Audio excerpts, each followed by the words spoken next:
Aceh Explore menampilkan halaqah dari Masjid Raya Baitur Rahman Banda Aceh.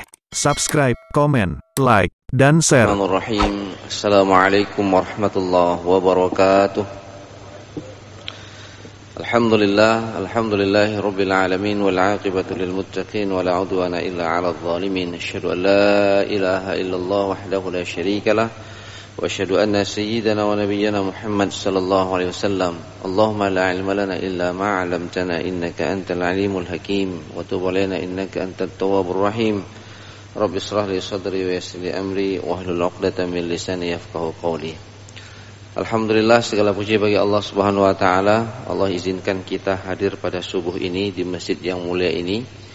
Mudah-mudahan setiap waktu yang kita lalui dari hari ke hari, minggu ke minggu, bulan ke bulan, berganti tahun, tidak ada waktu yang kita gunakan kecuali mengabdi kepada Allah Subhanahu wa taala. Kalau ada kesilapan, ada kesalahan, segera kita bertobat kepada Allah.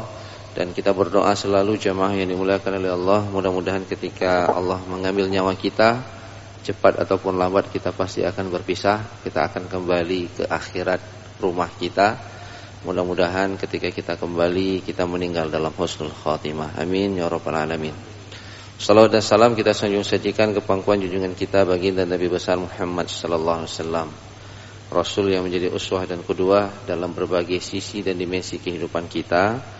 Bukan hanya dalam masalah ibadah, tapi juga dalam kehidupan sosial maupun dalam kegiatan-kegiatan muamalah, baik muamalah maliyah ataupun muamalah lainnya. Nah, jemaah yang dimuliakan oleh Allah, pada subuh ini kita akan membahas pertanyaan yang diajukan oleh salah seorang jamaah 2 minggu yang lalu. Karena pada minggu yang lalu saya tidak bisa hadir, sudah 2 minggu saya tidak hadir di dalam pengajian ini. Beliau bertanya tentang apakah transaksi jual beli emas itu boleh enggak secara syariah karena dilakukan secara cicilan. Jadi membeli emas tidak secara cash, tapi membeli emas itu secara cicilan. Kalau pakai akad, akadnya itu akad murabahah. Jadi barangnya dibeli sekarang, misalnya ada seorang anak muda ingin menikah 2 tahun lagi. Kalau dia beli 2 tahun lagi kan emas terjadi pergerakan naik. Dia mau beli cash sekarang gak punya uang, maka dia beli secara cicilan, tidak tunai. Jadi dia datang, mungkin maharnya 20 mayam, dia beli sekarang 20 mayam, harganya dengan harga hari ini, tapi dia cicil selama 2 tahun. Nanti menjelang nikah, lunas itu barang, ambil itu barang, lanjut pernikahan. Nah, pertanyaannya, bolehkah membeli emas secara cicilan? Nah, jemaah yang dimuliakan oleh Allah Subhanahu wa taala, juga hari ini ada produk yang dilaksanakan atau dioperasikan oleh lembaga keuangan syariah. Kita bisa membeli emas secara cicilan itu lewat penggadaian syariah. Ada juga lewat perbankan syariah. Nah, jemaah yang dimuliakan oleh Allah, ini yang akan kita bahas pada subuh ini. Mudah-mudahan kita bisa melihat ini dengan lebih terang, apakah kemudian ini dibolehkan ataupun tidak. Nah, jemaah yang dimuliakan oleh Allah Subhanahu wa taala, landasan yang sangat mendasar terhadap jual beli emas ini hadis yang diriwayatkan oleh Ubadah bin Samit. Rasulullah sallallahu alaihi wasallam bersabda, "Az-zahab bil-zahab wal fiddatu bil-fiddah wal burru bil-burri wasya'ir bil-sya'ir wat tamru bil-tamri wal milhu bil-milhi mislan bimasalin sawa'an bisawa'in yadan biyadin fa idza ikhtalafat hazil asnaf fabi'u kaifa syi'tum idza kana yadan biyadin." Hadis riwayat Muslim. Rasulullah sallallahu alaihi wasallam mengatakan bahwa jual beli emas dengan emas. Hadis ini menjadi landasan yang menjelaskan tentang riba pada komoditas barang. Jadi ada 6 komoditi barang di sini yang masuk barang-barang ribawi. Yang pertama, jual beli emas dengan emas, perak dengan perak. Ini jual beli bisa jadi barter, tukar menukar. Jadi emas dengan emas, perak dengan perak, gandum dengan gandum, syair. Syair ini hampir sama juga, turunannya gandum, biji-bijian. kemudian kurma dengan kurma, garam dengan garam, maka apabila dipertukarkan kedua barang ini, maka harus dilakukan dengan timbangan yang sama dan dilakukan dengan tunai. Contoh, menukar emas 24 karat dengan emas 22 karat. Sepatutnya kualitasnya akan berbeda. Tapi karena komoditi logam mulianya sama, yaitu sama-sama emas, maka tidak boleh dibedakan 1 gram emas 24 karat ketika dipertukarkan dengan emas 22 karat menjadi 1,5 gram. Kenapa? Karena jenisnya sama. Lalu ketika dipertukarkan ini tidak boleh dilakukan dalam bentuk tidak tunai. Jadi cash and carry, tukar, ambil barang, langsung berangkat. Tidak boleh, ini 1 mayam saya ambil, 1 mayam setengah besok saya kasih, atau 1 mayam juga besok saya kasih. Maka itu tidak dibenarkan secara syariah. Lalu kemudian Rasulullah SAW mengatakan, wa idza ikhtalafat hazil asnaf, apabila komoditinya berbeda, emas dipertukarkan dengan perak, emas dipertukarkan dengan perak. Kalau emas dengan emas harus sama. Kalau emas dengan perak, 1 kilo emas, mudah-mudahan kita punya 1 kilo emas, dipertukarkan dengan 1 kilo perak, boleh jumlahnya berbeda. Jadi kalau 1 kilo emas kita pertukarkan dengan perak, perak 1,5 kilo. Akan tetapi jemaah yang dimuliakan oleh Allah Subhanahu wa taala, itu harus dilakukan secara tunai. Tidak boleh ada delay payment, pembayaran yang tertunda. Di hadis yang lain Rasulullah SAW mengatakan, "Az-zahabu bil wariqi riban illa ha'a wa ha'a." Bahwa jual beli emas dengan perak adalah riba kecuali dilakukan secara tunai. Nah, jemaah yang dimuliakan oleh Allah Subhanahu wa taala, emas dan perak pada masa Rasulullah itu sebagai alat hitung, alat pengukur nilai ataupun mata uang. Lalu kemudian 4 komoditi berikutnya itu nanti bisa kita baca dalam kitab Bidayatul Mujtahid misalnya, mengatakan bahwa mulai dari kurma, kemudian gandum, kemudian syair dan garam itu adalah makanan pokok. Pernah suatu hari, dan ini sering juga kita ulang-ulang di pengajian subuh ini, Bilal bin Rabah datang memberikan hadiah kurma kepada Rasulullah. Jadi hadiah yang diberikan oleh Bilal kepada Rasulullah ini kurma dengan kualitas yang baik.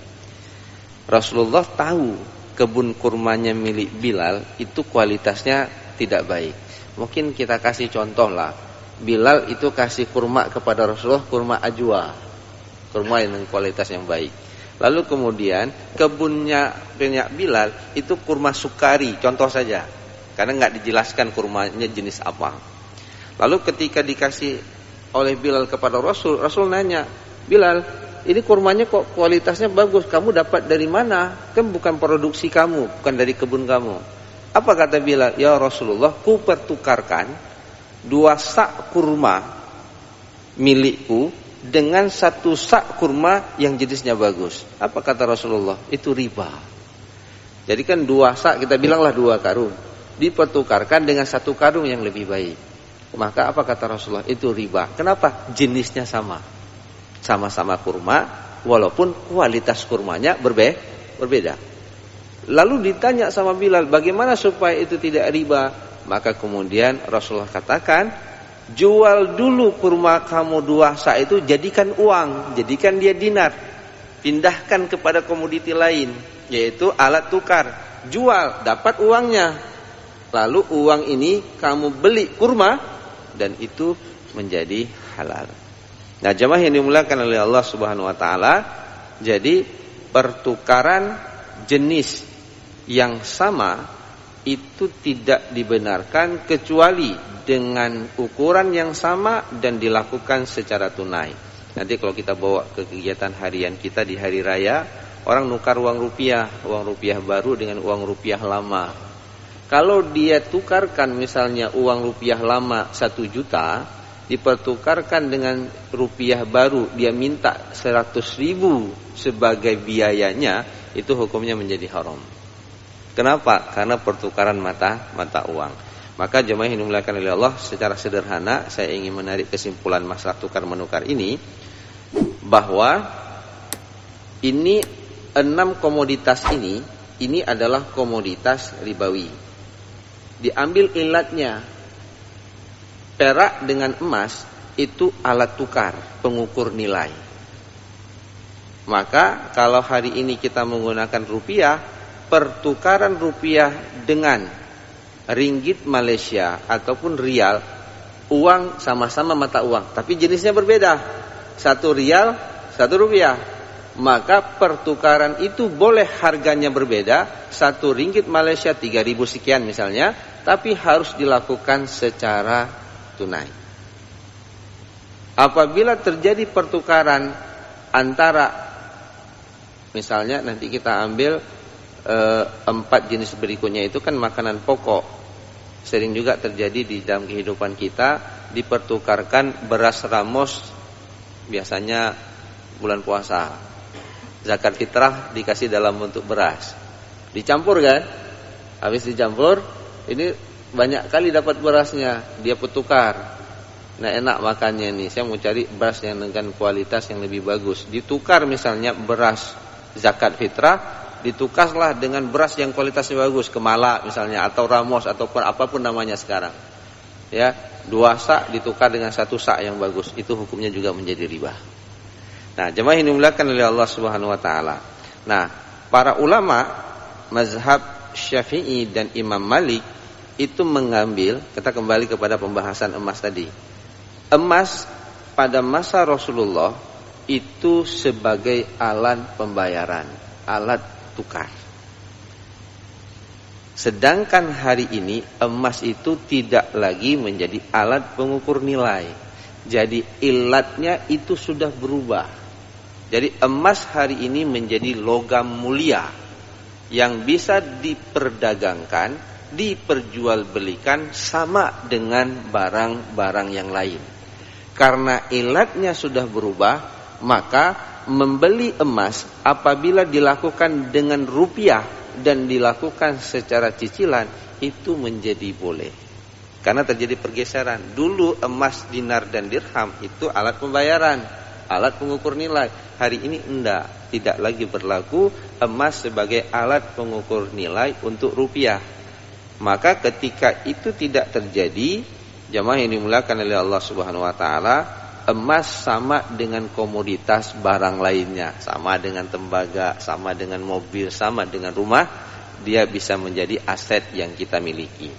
Nah, hal ini kemudian dituangkan dalam fatwa Dewan Syariah Nasional nomor 77 tahun 2010. Itu yang pertama. Jadi kalau ditanya, boleh nggak jual beli emas secara cicilan? Jawabannya boleh. Kenapa boleh? Karena ilatnya sudah berubah. Dulu dia sebagai pengukur nilai, alat pembayaran, sekarang dia tidak lagi menjadi alat pengukur nilai. Jadi yang dimaksudkan dengan hadis ini, Rasulullah tidak mengizinkan kecuali dilakukan secara tunai dan kalau jenisnya yang sama. Tapi kalau ditanya, boleh enggak saya beli rupiah secara cicilan? Enggak boleh. Kenapa? Karena rupiah itu alat pengukur nilai dan alat pembayaran. Nah, yang kedua, jemaah yang dimuliakan oleh Allah, ini untuk menjawab bahwa rupiah ataupun alat pembayaran itu adalah alat pembayaran yang disahkan oleh pemerintah. Dan hari ini dinar dan dirham ataupun emas itu tidak diakui secara resmi oleh negara sebagai alat pembayaran. Maka yang berlaku alat pembayaran di dalam kehidupan kita sehari-hari adalah an-naqdu, yaitu uang. Nah, maka kemudian kaidah fikihnya mengatakan al-ma'ruf 'urfan kal masyrut syartan. Bahwa sesuatu yang menjadi kebiasaan al-ma'ruf dalam kehidupan masyarakat kita, maka dia menjadi sesuatu yang dipersyaratkan dalam kita melakukan transaksi contohnya. Maka jemaah yang dimuliakan oleh Allah Subhanahu wa taala, karena emas tidak jadi alat pembayaran, kita tanya sekarang, apa yang dimaksud dengan alat pembayaran yang kita kenal dengan an-naqdu, yaitu uang.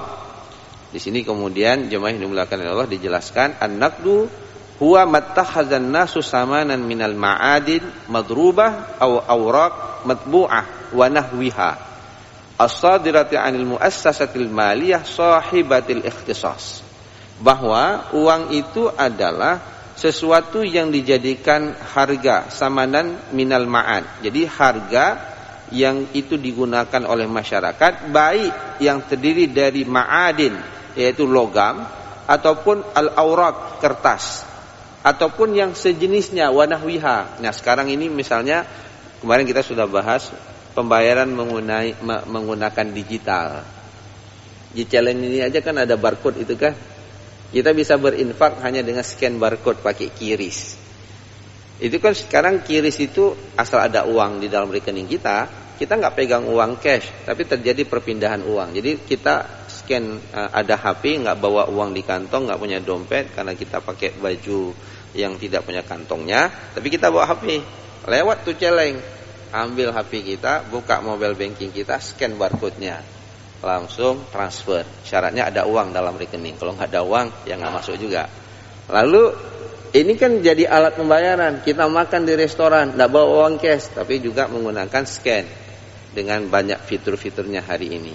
Maka kalau itu diakui oleh pemerintah dan diterbitkan oleh lembaga keuangan yang punya otoritas, maka itu dibenarkan. Jadi jamaah yang dimuliakan oleh Allah Subhanahu Wa Taala. Nah, emas hari ini tidak lagi menjadi alat pembayaran yang disahkan oleh pemerintah. Dia menjadi komoditas. Cuman di akhir daripada tausiah subuh kita pada hari ini, saya ingin mengingatkan bagi bapak ibu yang membeli emas secara cicilan, pastikan fisik emasnya itu ada. Banyak kejadian bodong, yang dia jual itu surat, emasnya tidak ada. Nah, jemaah yang dimuliakan oleh Allah Subhanahu Wa Taala, memang kalau kita beli emasnya tidak ada, tapi dijamin oleh pemerintah, misalnya lewat badan usaha milik negara, pengadaian contohnya. Apakah boleh? Ada istilah di dalam fikih muamalah, al-bai'u mausufah fi zimmah. Jual beli yang terjadi hari ini, tapi saya jamin barang itu ada. Seperti kita beli mobil inden, kita datang ke showroom resmi, kita tanya, saya mau beli mobil jenis ini, warna ini. Oh pak, yang ada hanya warna putih. Oh saya mau warna hitam, boleh pak, inden 3 bulan. Kalau inden 3 bulan boleh pak, tapi kasih uang setengah harga. Tetap kita kasih setengah harga. Transaksi jual beli sudah terjadi, bahwa uang mobil itu akan datang atas nama kita. Pertanyaannya, barangnya ada enggak? Belum ada. Tapi dijamin oleh perusahaan tersebut barang itu akan ada. Maka 3 bulan kemudian mobil itu dirakit, dibuat. Maka kemudian 3 bulan kemudian sesuai dengan perjanjian, mobil itu datang diantar kepada kita. Mudah-mudahan mobilnya datang duluan. Takutnya malaikat Israel datang duluan, mobilnya datang kita nggak ada lagi gitu kan. Nah, jemaah yang dimuliakan oleh Allah, nah boleh nggak jual beli seperti ini? Boleh. Namanya jual beli al-bai'u mausufa fi zimmah. Jadi dia menjamin. Nah, kita beli emas sekarang secara cicilan. Kita minta. Jadi emas itu ada yang misalnya kalau emas batangan itu ada 5 gram, 10 gram, 25 gram. Nah, kita minta. Ini untuk mahar. Berapa dia minta? 28,5. Kan hana yang payah dakoh. Nah, oke, kamu beli dulu. Nanti kami buat, kami cetak. Kalau itu dia bisa menjaminnya, maka itu dibenarkan secara syariah. Nah, jemaah yang dimuliakan oleh Allah, yang sangat penting yang ingin saya ingatkan, jangan terlibat dalam investasi emas, ya kan? Ada nanam emas, ya pohon emas, macam-macam tuh modelnya. Tapi kemudian ketika kita minta emasnya, tidak sampai-sampai itu emas, akhirnya kita tertipu. Oleh karena itu jemaah yang dimuliakan oleh Allah, secara fikih jual beli emas secara cicilan itu dibolehkan. Karena emas ini sudah bergeser. Kalau dulu dia sebagai alat pembayaran, hari ini emas tidak dilakukan sebagai alat pembayaran. Nah, jemaah yang dimuliakan oleh Allah Subhanahu Wa Taala, juga bisa kita simpulkan bahwa komoditi ribawi itu ada 6. Kalau 2 itu alat tukar, Berarti kalau kita bawa nanti rupiah dengan ringgit, nah itu nggak boleh kalau dilakukan tidak tunai. Lalu kemudian 4 komoditinya adalah makanan pokok. Jadi kalau dipertukarkan makanan pokok ini sesama jenisnya, misalnya kurma dipertukarkan dengan gandum, itu boleh berbeda dari sisi jumlah, tapi harus dilakukan secara tunai. Karena ini makanan pokok, maka makanan pokok kita bawalah sekarang, misalnya beras, sesama beras. Tapi kalau kemudian kita pertukarkan mobil merek A, kita pertukarkan dengan merek B, kita harus tambah duit sedikit. Apakah itu riba? Itu tidak riba. Karena mobil tidak termasuk dalam jenis-jenis barang ribawi. Selama kita bisa mengukur nilainya, disepakati di antara kedua belah pihak, ridho dengan harga yang ditetapkan, maka itu menjadi boleh. Ini mungkin jamaah yang dimuliakan oleh Allah Subhanahu wa taala yang dapat kita jelaskan. Mudah-mudahan yang nanyanya tidak datang hari ini di sini. Saya lihat wajahnya tidak ada. Mudah-mudahan beliau mendengar di Radio Baitur Rahman ataupun di Radio RRI. Hadanallahu wa iyyakum ajma'in. Assalamualaikum warahmatullahi wabarakatuh.